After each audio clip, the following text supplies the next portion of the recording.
Hello. If you don't mind, we'll make a start with the next panel of the day.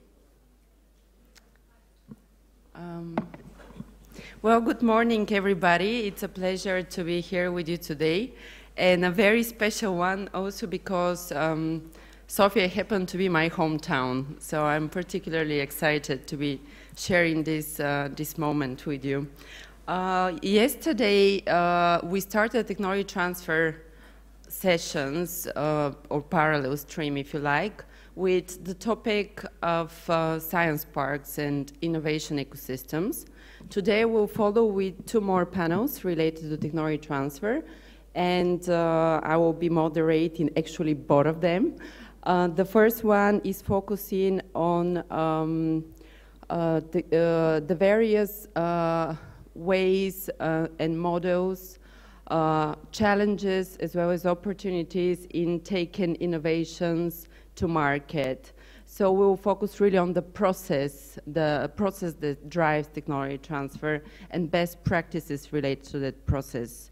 But before I go ahead and present our fantastic panel of experts that we brought for you here today, I would like to also say a few words about myself. My name is Elena Andonova, and I'm part of a unit at the Joint Research Center, which is called Intellectual Property and Technology Transfer. Economist by background, I spent last more or less 10 years in this field of technology transfer, where I started my career at the University of Oxford, involved operationally and also from a strategy point of view in technology transfer. And now for the past 2 years, I am with the Commission, focusing more on the policy angle, so to say. Okay, so the way that we would like to have this panel delivered will be the following, I mean the format. I will make brief introductions to our panelists, and then they will have an opportunity to speak for around 5-6 minutes each and make an expose in terms of their understanding of the topic and their experience in the topic. And then we'll also give an opportunity to the audience to ask specific questions that might arise. So without further delay, I would like to proceed to our first speaker, and I will actually follow the order that we had already in the agenda, so that will be Henric Rhedin. Henric is currently acting as the president of a network that maybe you're aware of, which is called ASTP Proton. He works also for the Institute for Innovation and Social Change at the School of Business, Economics and Law at the University of Gothenburg in Sweden. He has experience in industry, and he's been acting as a CEO. He's been a board member of several companies and organizations, and also worked for the Technology Transfer Office at Chalmers University. He holds a PhD in theoretical physics, very interesting. And as I mentioned, he's currently acting as a president of ASTP Proton. So Henric, can you share with us some of your experience in terms of this process of taking innovations to market? And maybe a question, like a key question that I can throw to the audience to think about when they make their exposés would be, what in your view is the success or the main success factor for this process called technology transfer? I think you can. I think it's better if you prefer to stay. Okay, it's alive. So thank you very much for the kind words, and thank you for having me here as speaker. I'm a theoretical physicist, that you heard, string theory. 250 years to application, right? So how do we connect that to tech transfer? That's a challenge for you. Well, I took the challenge and went to industry, and had some really good years there before realizing that the key was to actually get the know-how out of universities in an efficient way. And since then I've joined ASTP Proton, working with them for a long time. Our organization has more than 800 members from 27 countries and 650 institutions in Europe. We're a voluntary organization where we focus on the professionalization of the people that actually try to do this very hard job, getting research into reality. It is a difficult job, even in industry, of course, but there you have a clear commercial value proposition. When you talk about public research organization, it's fairly unclear yet, and this will be one of my challenges that I will discuss with you later on, I hope. We, as an organization, give courses, give events, share best practices, etc. So, for instance, in Liège this summer, in a couple of weeks' time, 24th of May, we will have our annual conference. Everybody's welcome there to share best practices, etc. We also give courses in a lot of tech transfer activities, and we try to build the tech transfer network of Europe. We believe in strong national associations. I started the Swedish Association in Technology Transfer a few years ago, and ASTP Proton is a pan-European version of the Swedish Association. So we believe that the proximity of tech transfer is that it needs to be local, but it also needs to get global. So in that sense, we would like to work with local offices, with local organizations. Turning to the challenge, I see it that the universities and also public research organizations is changing at the moment. There's big pressure from the European Commission, from research funding organizations, etc., that we need to prove that our research turns into value for society, utilization. But looking at least the Swedish landscape, if you break down the spendings of the 6 largest Swedish universities, and you look at the research spending, the education spending, and the utilization spending, there is no utilization spending. It's 0, as being reported in the audit report. Of course we utilize, but we don't share the information that we do it. We don't really know how to, in a way, and hence we struggle. When we see calls from the European Commission, it's not really clear what they ask for when it comes to utilization. You see phrases like, we will have an innovation council and they will meet once a year in most applications. And this is a true challenge because, of course, if people don't know what to ask for, then people don't know what to say that we're going to do, and hence they can't report it. So we're in the middle of a change for public research. And the reason I think this is exciting is, of course, that this creates opportunities. My vision for the future is that there should be equal missions, research, education, and utilization. In that sense, 1/3 of the budget of Swedish universities should be utilization. We're not there yet, by far. So my challenge is, how do we actually transform this? And how do we start? Because a lot of small universities, but also large universities, don't build the capacity yet. So how do we do this together as Europe? And also, how do we share the knowledge? So universities that is in the starting position doesn't really repeat the mistakes.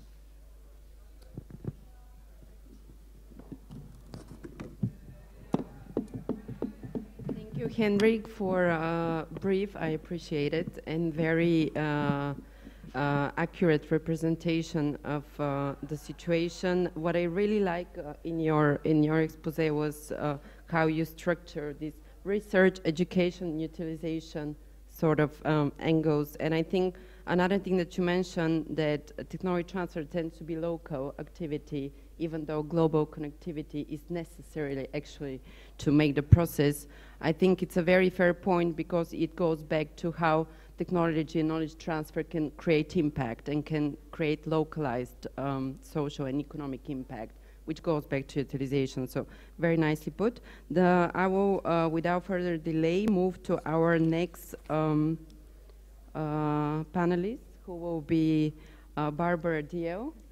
She's come today, she's joined us today here from Ireland, where she is Executive Director of the Innovation Academy at the University College Dublin, or UCD.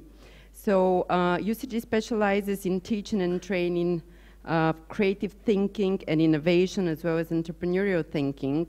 Barbara has worked with all categories of learners, from undergraduate to postgraduate and PhD students, through to adult learners and educators in what we call train the trainer's capacity. She focuses on experiential and action-based learning. So her input in this panel will be from a slightly different angle, which is the education angle. And I'm very pleased, particularly pleased to have her here today, because she's also an ex-colleague of mine from the Oxfordshire ecosystem. So Barbara, please go ahead and share your experience. Yeah, thank you very much, Elena, and thank you very much to the GRC for the invitation as well.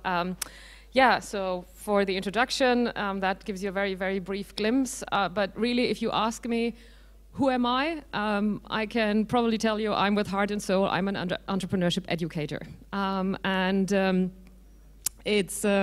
been in this field now for 10 years, and I've probably experienced every single flavor of entrepreneurship education that you can imagine. I've worked with very high-octane individuals and people who see themselves as you know, the next big shot in Silicon Valley. But I've also worked with people who were on social welfare and who are looking at building careers in very different fields, and who are attracted to entrepreneurship to make a career and to make a living for themselves.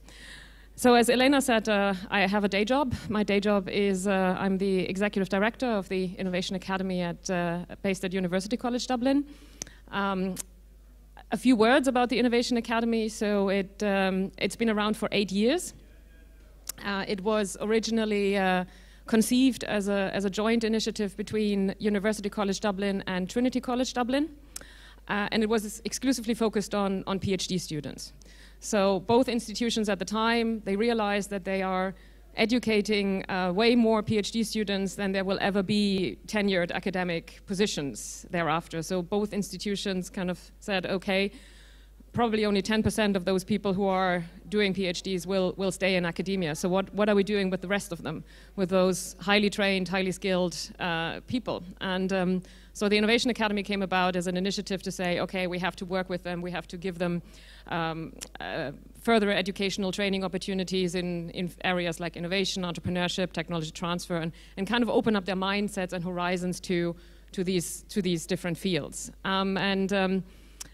And pretty much, I think, the team started out as a very kind of traditional approach to entrepreneurship education, and I call it traditional in the sense of, a kind of a very knowledge-based approach. So somebody standing at the top of the classroom and giving you a 25 PowerPoint deck slide presentation around what is entrepreneurship. But they pretty quickly realized that doesn't really make you entrepreneurial. So they started developing this methodology around experiential learning, action-based learning, problem solving, and really trying to build classrooms and communities of learners where people learn as much from each other as they actually learn from the people who are delivering those sessions. We now work, so from this original focus of PhD students, we now work with all categories of learners. So we have undergraduate students, master students, PhD students, but we also have adult learning programs, so where the average age is about 44, 46. We work with teachers and educators at primary, secondary, and tertiary level. And a new arena is that we're also working with industry. So we have a few programs where we actually help companies with this whole very mind-boggling question of how to foster an innovation culture within their institutions. If you if you really ask me where we sit in the whole entrepreneurship, venture creation landscape, I would say, often venture creation is portrayed as this funnel. So you have, a very broad end of the funnel, and then people start, and then they kind of it shakes out, and then you have, your successful ventures coming out at the other end of the funnel. I would say we sit very much at the top end. So we want to work with people, and we want to actually get them to the starting line where they actually think about considering entrepreneurship as a career. And I think that's very much a confidence question. That is very much a question where, you have to learn to work with different people. You have to have a skill set and certain competencies that enable you to actually take this forward. And I think this is very much where our space is, and where we are playing. And yeah, that's me. Thank you. Thank you very much, Barbara. Two takeaway messages from her intervention. Technology transfer, commercialization of innovations, taking innovations to market, is a experiential activity at the end of the day. This is not something that you can learn a certain amount of theory, but you need to really make your hands dirty, if you like, to be successful. And then another point that she raised, which I think is very crucial for the technology transfer process, is that we often think that technology transfer is the connection between research and industry, but we forget the need for an entrepreneurial mindset and spirit that at the end of the day will drive this process and make the process successful. So thank you very much for that. And I will continue with our next speaker, which would be Steffen Preissler from the Fraunhofer Society. We're very fortunate to have him today here because apparently his the plane he boarded in Frankfurt took off, and half an hour later they had to return to Frankfurt. So I can imagine this was a bit of a nerve-breaking experience, but we have him here with us today, so that's great news. So Steffen studied political science, law, and sociology in 3 countries, Germany, Czech Republic, and Russia. Since 2008, he has been managing the Division of Knowledge and Technology Transfer at the Fraunhofer. In addition, he has been having teaching positions at the University of Leipzig. And since 2010, he's been in charge of several peer reviews for different ministries and government bodies in Austria, Germany, the Czech Republic, as well as the World Bank. In 2015, he was appointed independent expert within the Policy Support Facility by the European Commission. And he's also a PhD and graduated Leipzig University in the field of interorganizational knowledge and technology transfer. So you have the floor, Steffen. Thank you very much. And actually, I'm very happy to be here in Sofia. Yeah, it's a very challenging question. What's the main challenge? And I just was thinking about, after studying and starting work life, I would say money is the problem. Money is the challenge for transfer. Then I would say some years later, I understood that it's not only the resources, but also trust, because innovation is a highly trustful process. You have to trust people to work with them, especially in the creative sphere.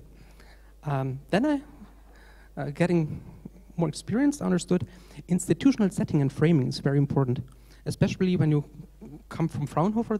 You understood, not in the beginning, but after some years, how important is an infrastructure and trust within organizational structures, because they work for you, not only the individual, but also the institutional framework. Today, I would say the cost of market knowledge, to get this knowledge, this type of knowledge into research projects, to understanding the research market, and to get an idea of what you can do with the end.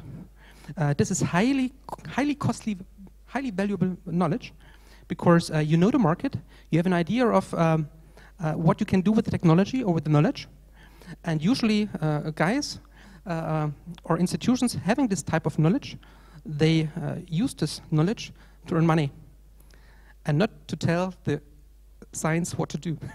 So that's my statement to the core challenge, I would say. And I just want to underline or illustrate what I'm talking, because at Fraunhofer we are working every day with this, or we have to tackle with this challenge every day. Fraunhofer is a research society for applied research, founded after the Second World War in Germany, and it's an institution to bridge the gap between fundamental research and industry. So we do not support people doing transfer, but we are an organization which by its DNA has the responsibility to make the transfer. So we do not support, but we have to do it. And it leads to our organizational structure, our key performance indicators, our processes, our culture. For example, we are right now almost 80 entities within Germany, just one legal entity. So we had one headquarter in Munich. Everybody loves it, headquarter. 1,000 people you have to pay for. But when you have to make deals with industry, then we are very happy to have 200 lawyers making the deals for us. 80 entities, 24,000 staff members, and we have annual budget for approximately 2.5 billion euro. 1/3 is institutional funding by the German state. 1/3 is industry, contract research, and 1/3 is competition-based public EU and federal money, etc. And when you look on the organizational structure, you can see the institutes, the director of an institute is at the same time head of the institute and has a chair at the local university. So we have access to talents, access to knowledge, to creativity, and to fundamental research infrastructure. On the other side, he's head of or director of such an institute. So he has an environment with, for example, headquartered in Munich. So he can act in a different way. And these centers or institutes, they are run like a profit center. So we are demand-driven, so we increase the number of our staff. When there's a research market, we can where we can do something, where we have a client base. And if not, then we decrease. So we are a highly volatile structure internally, and after 2, 3, or 4 years, we have an internal audit process together with industry for each institute, where we prove ourselves is the business plan we have for a research group or for a division or for an institute sustainable for the future. So we are challenged by the market by the daily basis and by the auditors every 5 years. I want to go into detail if you have questions for that, but maybe for now it's enough. Open for questions. Thank you, Steffen, for giving us a brief overview of the Fraunhofer and their technology transfer activities. This is a very well-established organization, clearly, and I can draw parallels in what he said also, comparing Fraunhofer's processes to those that were deployed at the University of Oxford. And I'm very, very, very happy that you mentioned actually the ingredients for successful transfer of technology, which are really money. We like to call this a proof of concept. It's trust, so it's about people. Then institutional setting and framework, which is really policy, for example, IP policy, but then also processes for the management of the technology transfer process. And indeed, it's a highly risky job at the end of the day. Okay, we have 2 more introductions. The next one will be, no, 3 more introductions, I'm sorry. The next one will be Andrea Basso, who is actually a project lead for EU for Tech, a project that our unit is currently coordinating and is focusing on creation of capacities for technology transfer in the Western Balkans. As you know, part of the focus of this conference is also on the Western Balkans. So I think Andrei has a few slides to present. I will try to go. Just very briefly, he's serving as a chief technology officer of Mito Technology, an Italian company, where he's responsible for the definition and evolution of their strategic technology areas, and is responsible for the licensing division of the company. He's been involved in many Horizon 2020 projects, focused on capacity building. In previous positions, he was the CEO of Cisfeo Technology, in which he also had management responsibility regarding intellectual property assets. So, Andrea, please go ahead. Thank you. Yeah, if I have to define myself, I would say that I'm a technology enthusiast, and I had the luck of actually having different roles. So I've been a startupper, I am an investor, I've been a professor for more than 10 years, teaching at the beginning multimedia communications, and now, intellectual property courses. And also, I've been a mentor. So somehow, I touched several aspects of technology transfer. Actually, I did my first patent in 1991 when at PFL there was only one person in the TTO. Now, as more than 13, is very, very successful. So I would say there are several challenges, in technology transfer. While we understand the what of technology transfer means, so it's having technology and transferring it to someone, there's still a lot of open issues on the how. So first of all, is you need to have technology that is transferable. And the notion of transferable, having really tried this on myself, is quite challenging, because in research typically you have you develop something, but it's far from being ready for the industry, and so to have it ready to be pushed, it's an issue. First of all, and second is selecting, being able to harvest the good technology from a university, from research centers. That's also very challenging. Assessing it, understanding what you should select and then push forward is a very tough job. I mean, that typically the TTO need to do, but I can show you, I have a lot of patents. Sometimes I go and read what I wrote 15 years ago. I said, so stupid, things went the other way, right? And we couldn't see it. So it's very difficult to see the future and understand where to go. So you need to develop this gut feeling of where things should go. And the other important point is to whom you're transferring. Being able to establish a dialogue, this trust with the investors is absolutely essential, because in fact, a great part of at least early stage investments is done, based on trust, based on teams, based on the potential. And I'm part of an investment club pretty large. We are 130 angel in Switzerland, and you can't imagine the discussion that we have. People take that very personal, go and meet with the team and need to fit it. So a lot of challenges, I think, on the table. And now I move to the presentation, otherwise Elena is going to beat me. Okay, so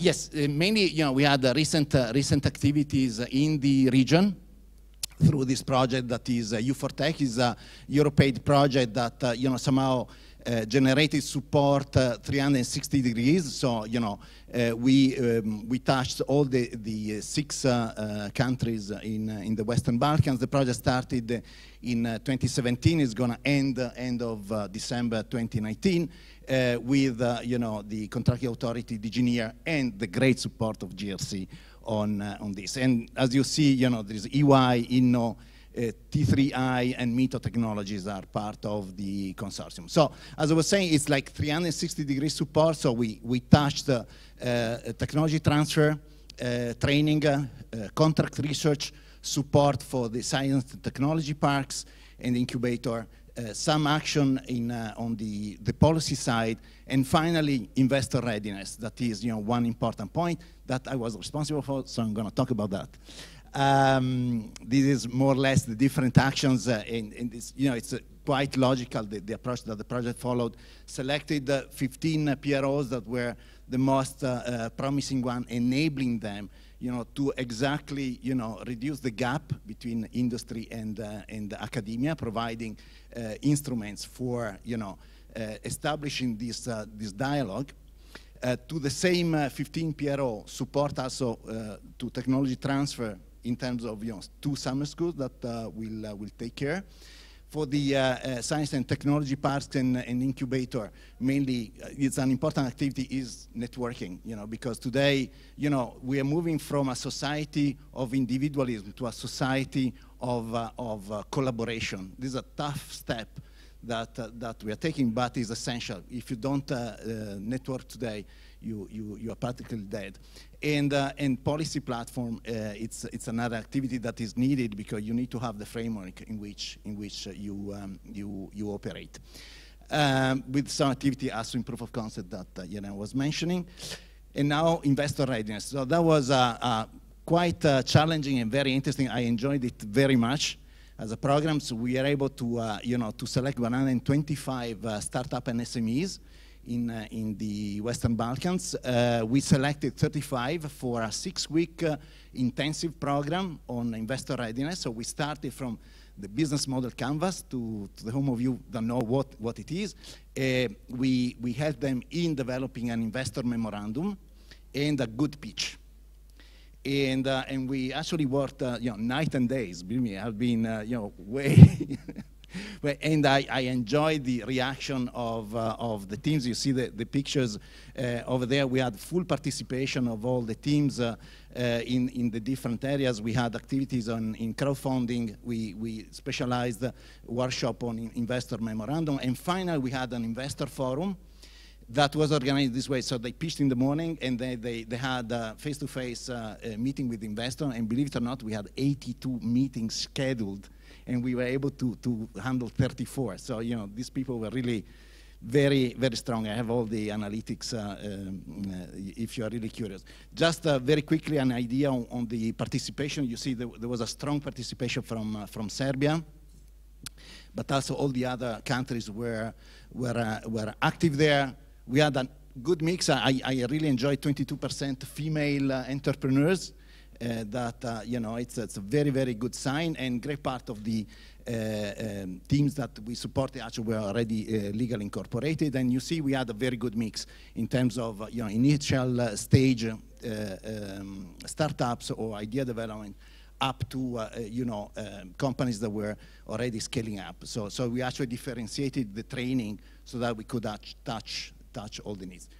These are the guys that are responsible for it. So Julia, that is the team leader, Lisa Cowie, that is the key two expert, and myself, that doesn't have still, we'll fix that, and that's it. Thank you very much, Andrea.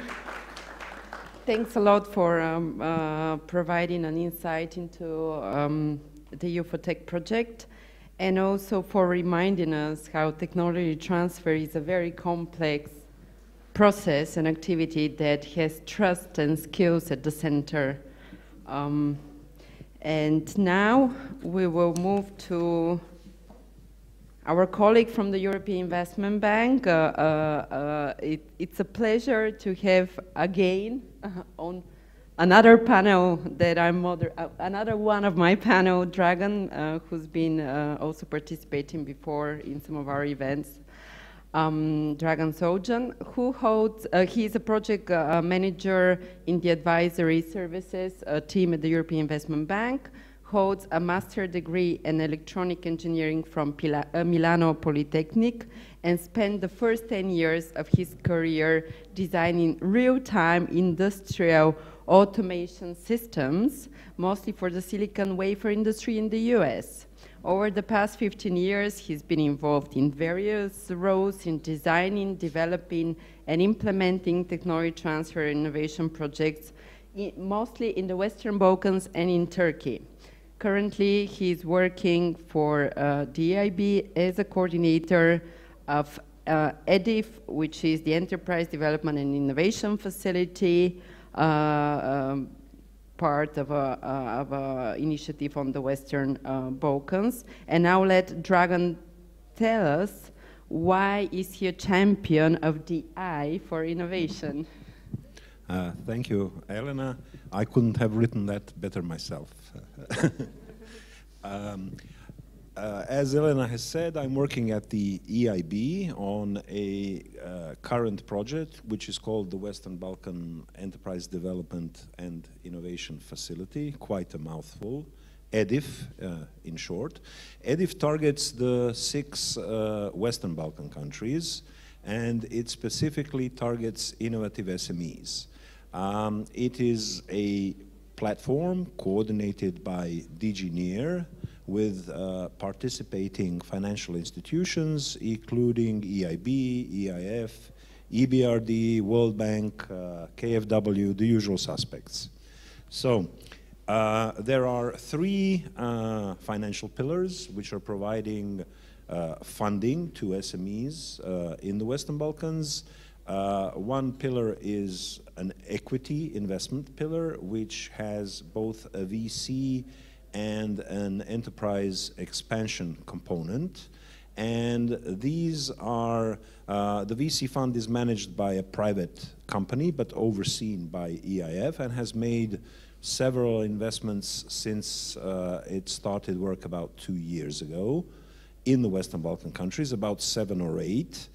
The next in the chain of development of an SME would be an instrument for expansion, and this has been slightly slower in taking off, simply because there is not enough of a pipeline, and the whole project is trying to institute a holistic approach whereby we create the pipeline and then we help the companies in their further development. But not to go into too many details, there is a second financial pillar, which is a guarantee facility, which is provided to banks in each of the 6 countries, selected private banks, which are then able to offer lending to SMEs at conditions which are more favorable than market conditions.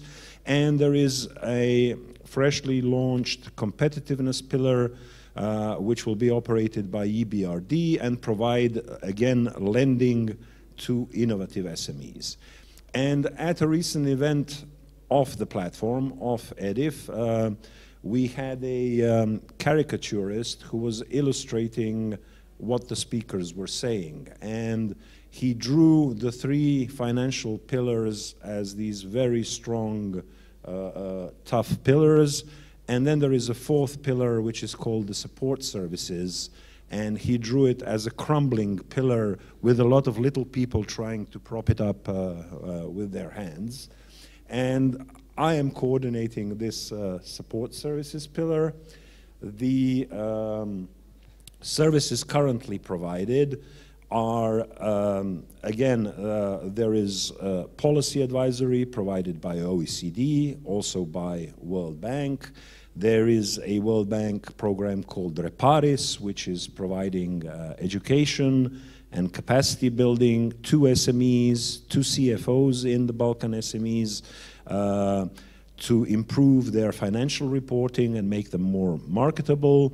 And there is a advisory program which has been ongoing for quite a long time, implemented by EBRD, which is called Advice for Small Business. So after all of this heavy introduction, what transpires is that the support services are more or less aimed at startup companies and developing companies, and there is very little support targeting seed and pre-seed areas of development of an SME. So as coordinators, we are pushing and we are proposing to strengthen support in this area. Support for early stage SMEs, for startups is problematic because it's very difficult to implement through financial instruments. These are high risk investments. They usually include grants or some kind of grant funding, and the returns are quite uncertain. So why do it then?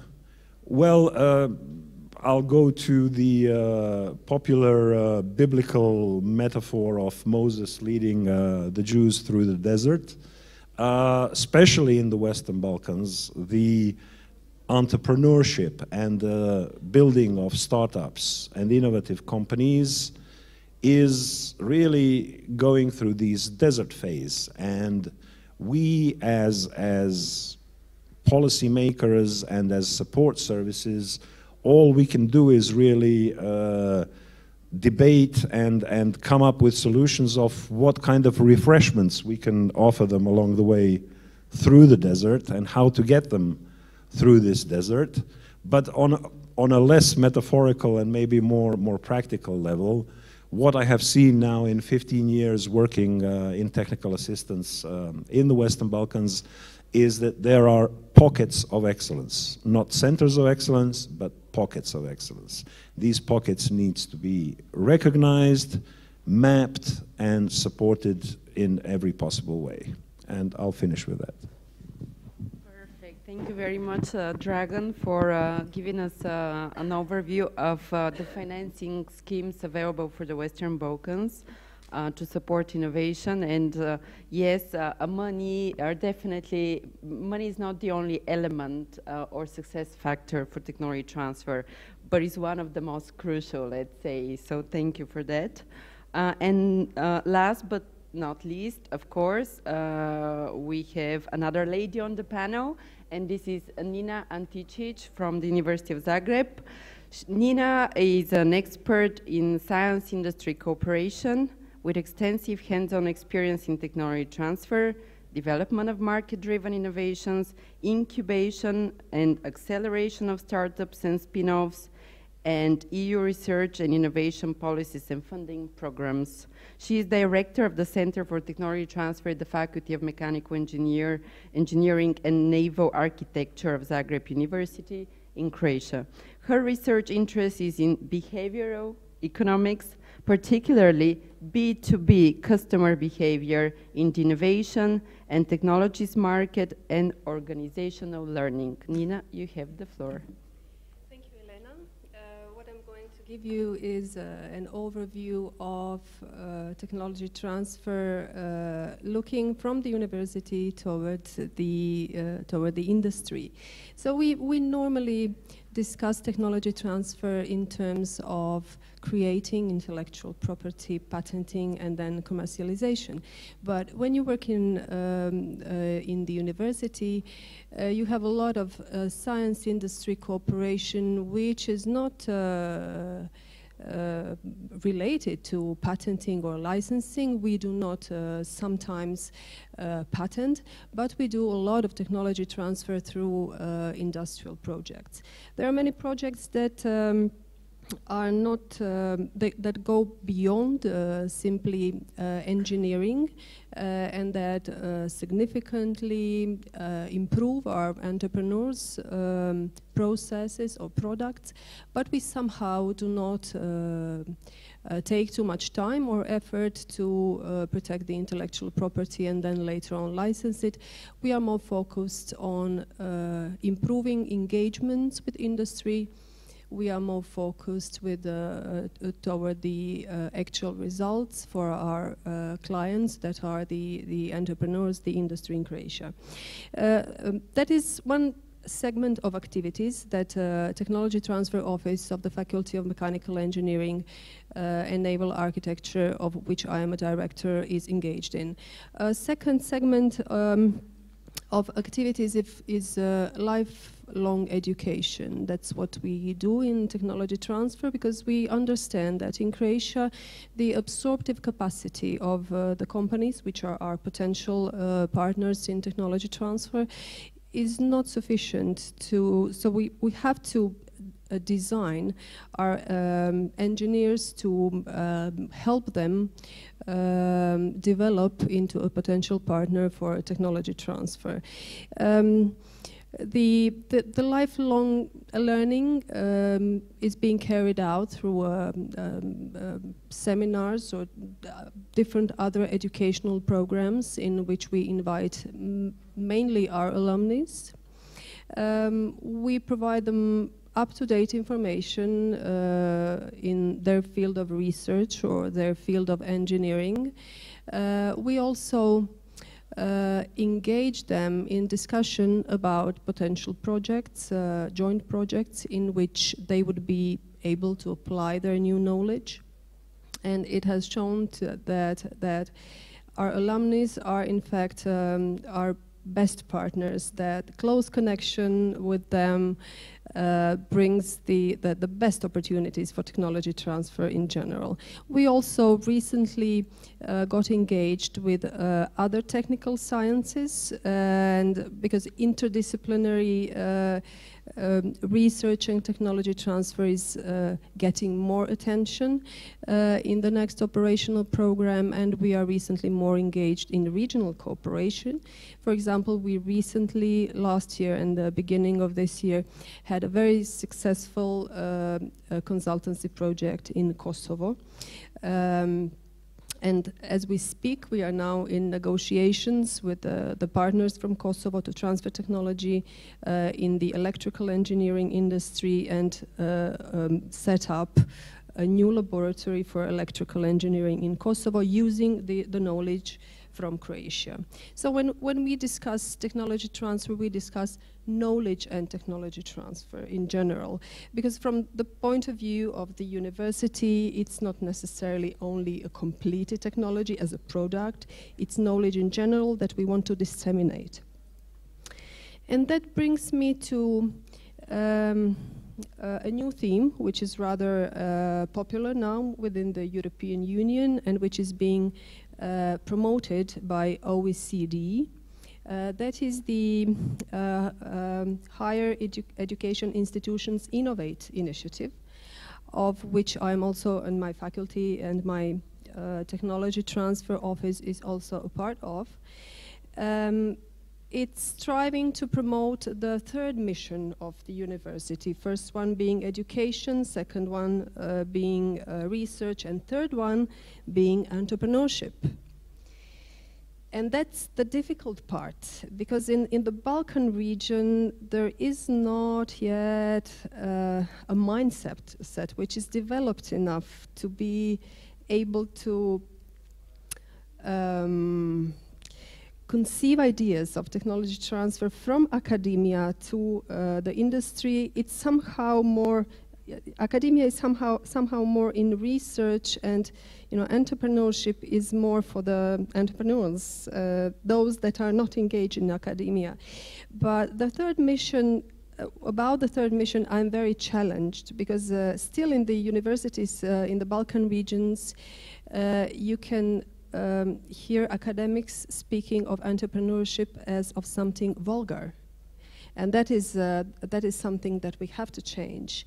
And I want to draw this parallel to the American technology transfer system, which is way beyond the European one. I mean, I visited Princeton University only last week to find out that they are so advanced with pushing cooperation with industry, with providing incentives for the researchers from the university to actually cooperate with the industry, simply to let them give as many benefits as possible to their industry without questions asked with regard to profits. And profits in technology transfer is something that what we are in Croatia very much asked of. I'm very often asked about the profits that I make with my technology transfer company. And we do make profits. I mean, Technology Transfer Center of Faculty of Mechanical Engineering and Naval Architecture in Zagreb is actually profitable. But and we are not receiving faculty of government incentives, but in the long term, I do not think that profitability of technology transfer, real-time profitability, has to be our objective. I think that improving industry-science cooperation has to be our objective, and embedding the entrepreneurial activity within the university also has to be our objective. These are the challenges that I want to raise, and the issues that I would like to address further in this discussion. Thank you.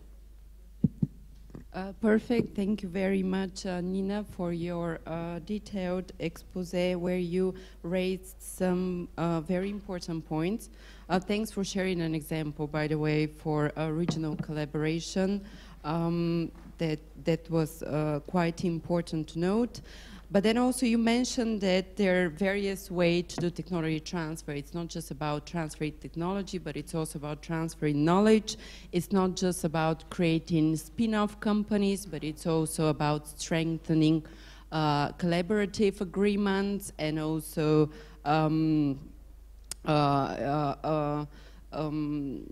what did you mention? It's not necessary to patent, definitely, etc., etc. So the process of technology transfer is way broader, if you like, and it's very important to have in mind a target, what you want to achieve, which goes back to what other members of the panel were discussing, this notion of utilization and also impact. So if I'm to conclude very rapidly, the main, for me at least, takeaway messages and so to say keywords that were mentioned, this would be probably entrepreneurial education, funding, financing, definitely very crucial, skills and people, and then trust in the process, and collaboration, and regional, European, global, etc. All of these were mentioned as success factors for a successful technology transfer or for successful a process to take innovations to market. Now, I would like to thank our panelists for the exposés, and I think we have around 20-25 minutes for the audience to ask questions. The question is, if there is anyone who can... microphone? Okay, perfect. Thank you very much. Would you mind presenting yourself first? Okay, my name is Vladimir Filipov. And I have the following questions. I mean, here we hear about practices for transfer, but actually what I miss from this discussion is cross-border transfer of technology. And the thing is that we have a big disbalance in Europe of knowledge transfer between the different countries.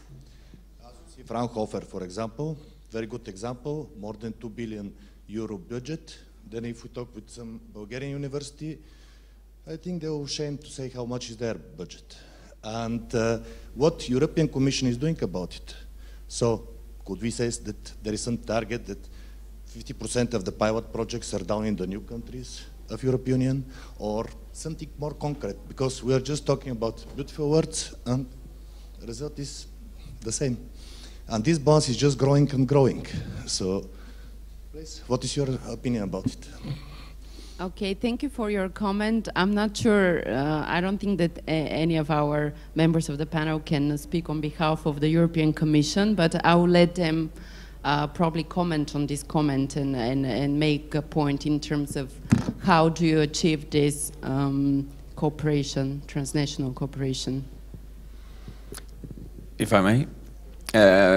It's very interesting and very relevant, I think, and it's actually a matter of democracy for me. It's European democracy, and it is a challenge. We definitely have to address it. On the other hand, we see exactly the same thing in the United States. I visited Oklahoma City State University a while ago, and their tech transfer offices was kind of depressed because every focus was on Silicon Valley. So there are big differences all over the world. We see the same thing in Sweden. We have tiny offices at small universities.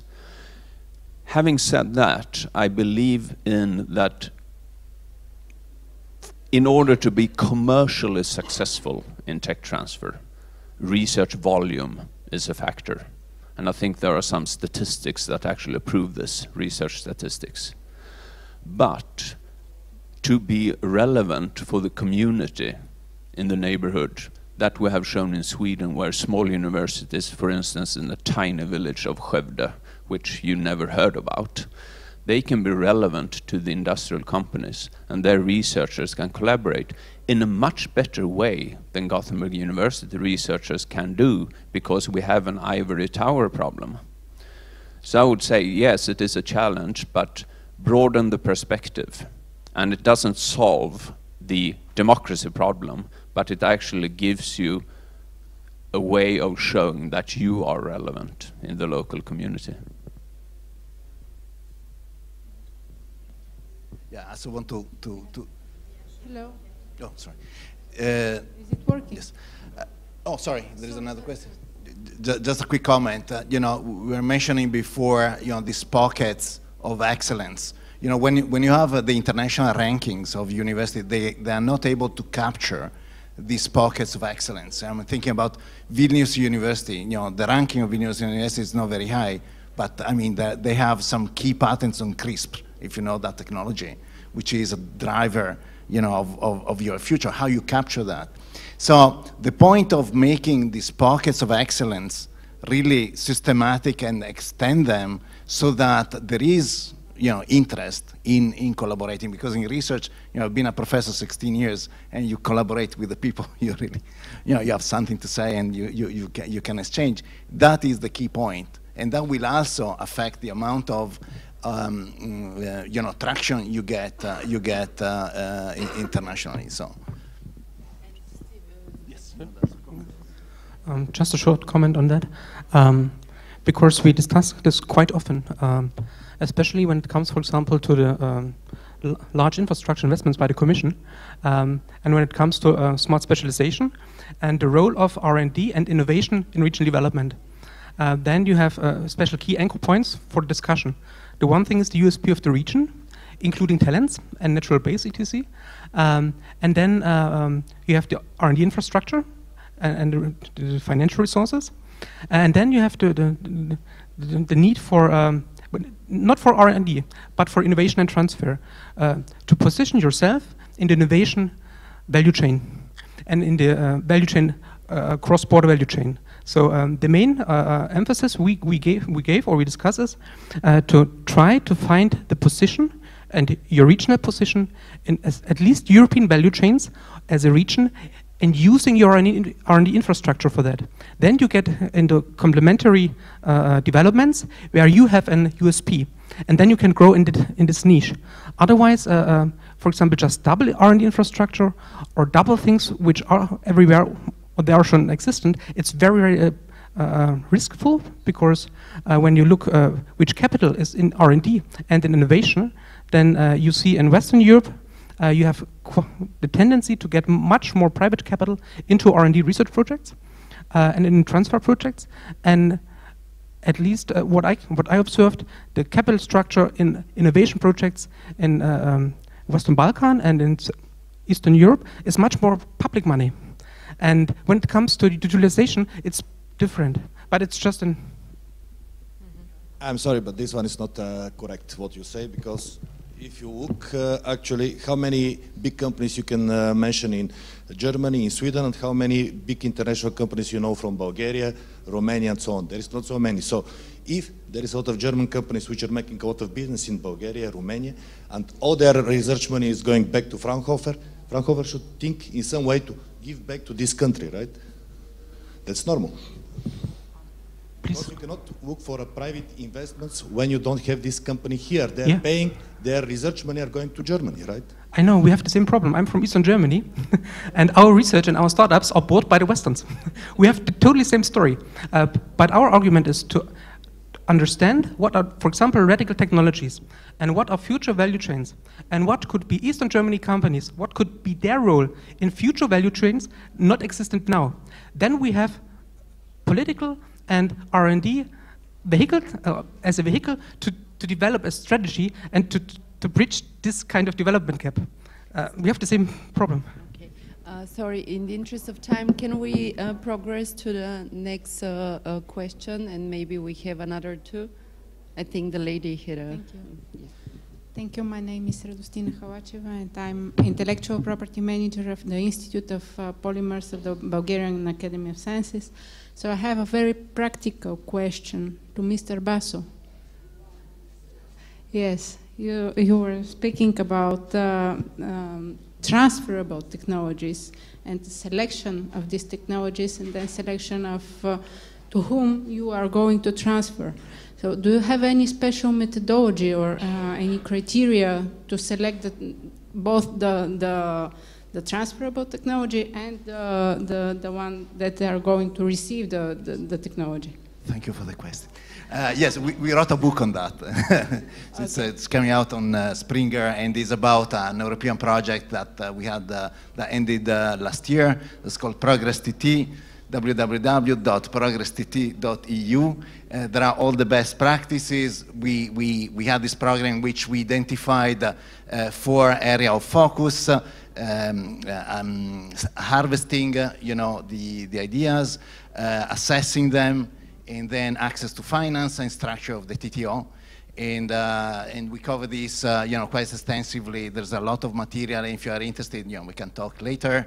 And again, the book covers a lot of these things. And actually, I was one of the key experts going around and training the TTOs. Just a quick intervention from my end. If you're asking about particular tool that can help this process of finding potential licensee. As well. Yeah, well, maybe the first step that you do if you have intellectual property and patent involved is what we call patent landscaping. This is like the starting point, and then there is much more of a soft approach where you desktop analysis of companies, approaching via the phone and seeking feedback from the market directly. Yes, there is a similar service from the National Patent Office here in Bulgaria, but I think something more working. Actually, as part of the project, we developed the 3 tools for the 3 areas. So for, scouting, assessing, and access to finance. So if you're interested, we can talk later. We'll find more information. I think we have a couple of more questions here on the first row, and then we'll conclude. Yes, my name is Yannis Bakouros. I'm a professor in innovation and entrepreneurship from Greece.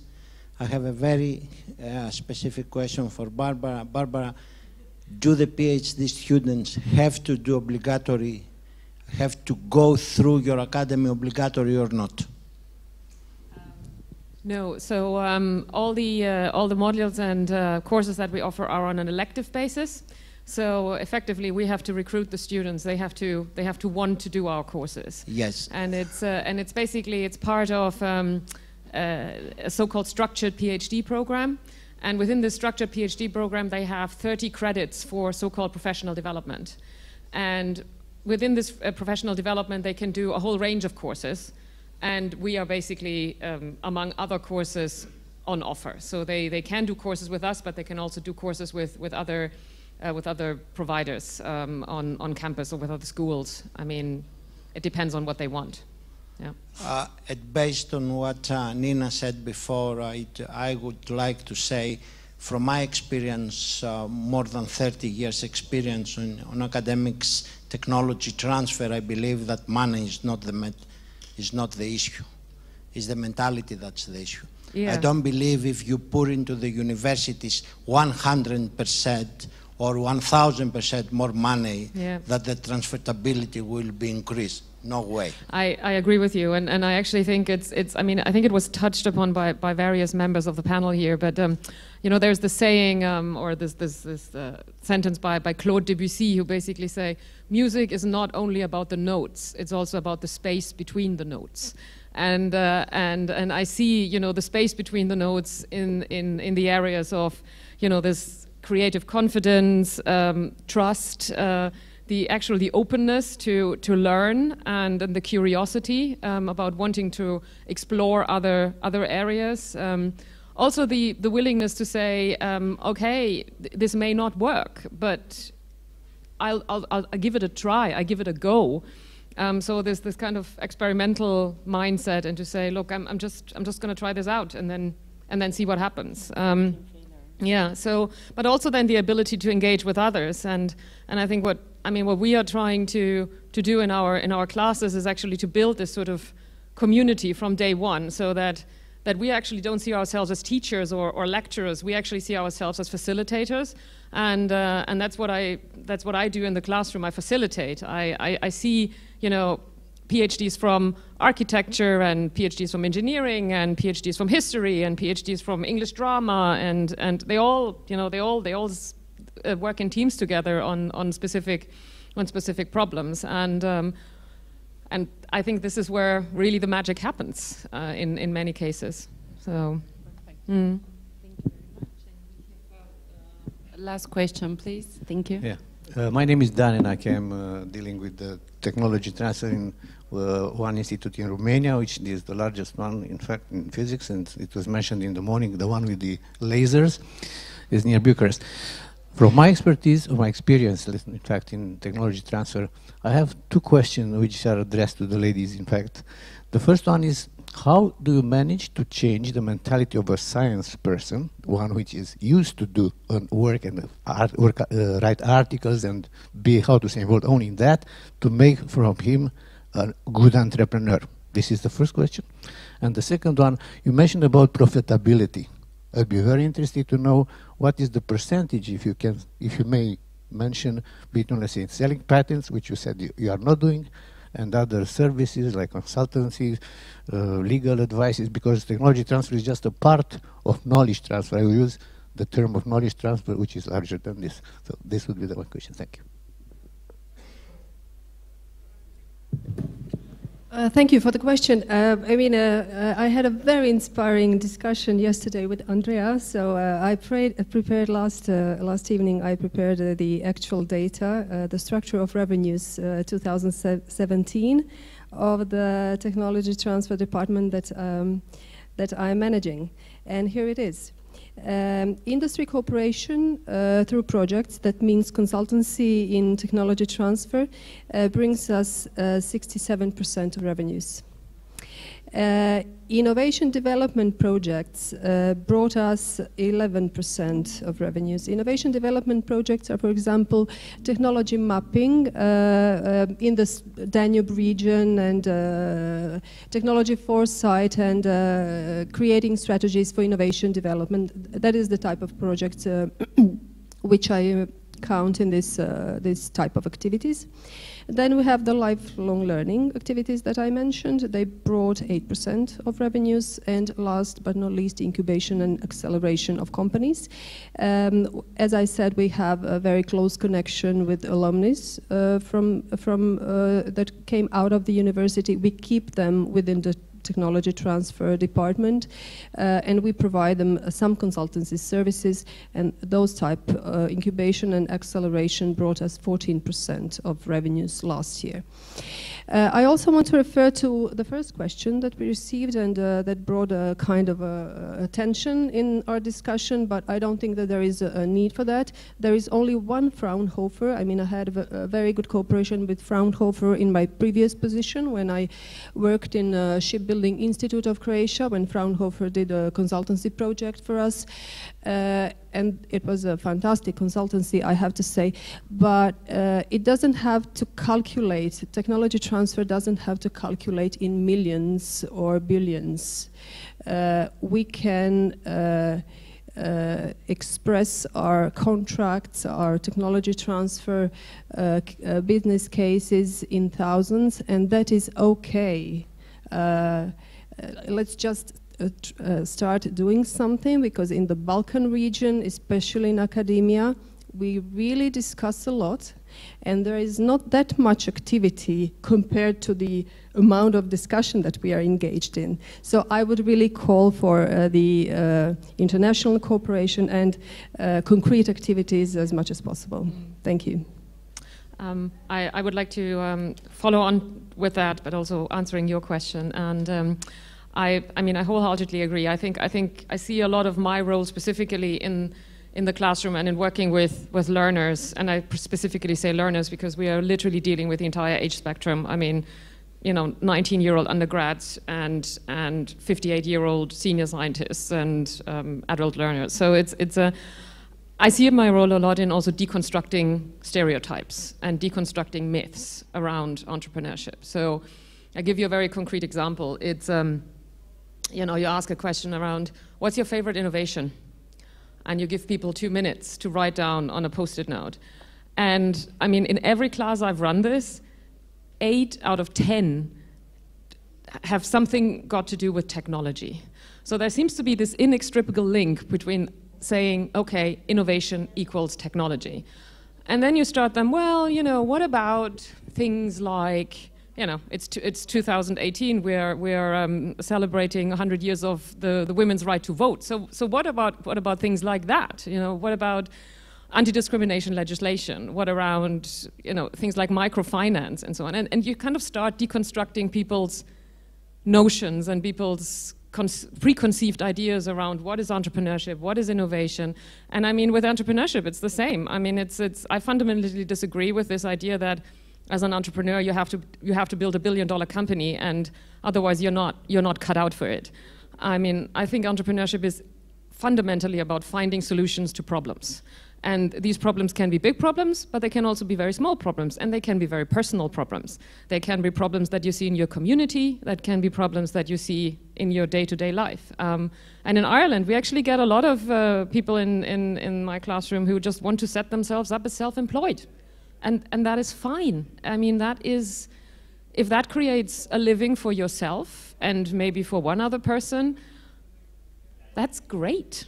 I mean, I think that's absolutely honorable. And I mean, you know, 85% of all the businesses in Ireland are micro enterprises. That means 1 to 10 employees. Is this any lesser entrepreneurial than something else? I mean, maybe an open question. Perfect. I actually would like to make also a short comment on that question from my personal experience. What Barbara said, I totally agree with, and in my view, this is the crucial bottom-up approach. Government and institutions, leadership also has a role to play in that, because we see certain developments. Yes, we used to live and maybe still live in a publish or perish, if you like, environment. We have seen governments and organizations that have tried to change that, but you need to put the right framework in place. Why? Because, for example, if I take the example of Malaysia, they decided to promote researchers not on the basis of how many publications they write, but how many patents they file. So what happened was, in Malaysia, in a period of 5 years, there was an explosion of meaningless, nationally only validated in Malaysia patents that you cannot do anything with. This is not, at the end of the day, knowledge transfer, not necessarily. So I would say the best example I've seen in terms of government initiative to support this breaking of stereotype is probably in the UK what they do with the research excellence framework, because now they really are driven by impact. Okay. Well, I'm not a speaker. Okay, thank you very much. I want to use this opportunity to thank our fantastic panelists today, and I think that we are about to have a lunch break now. Thank you very much to all of you.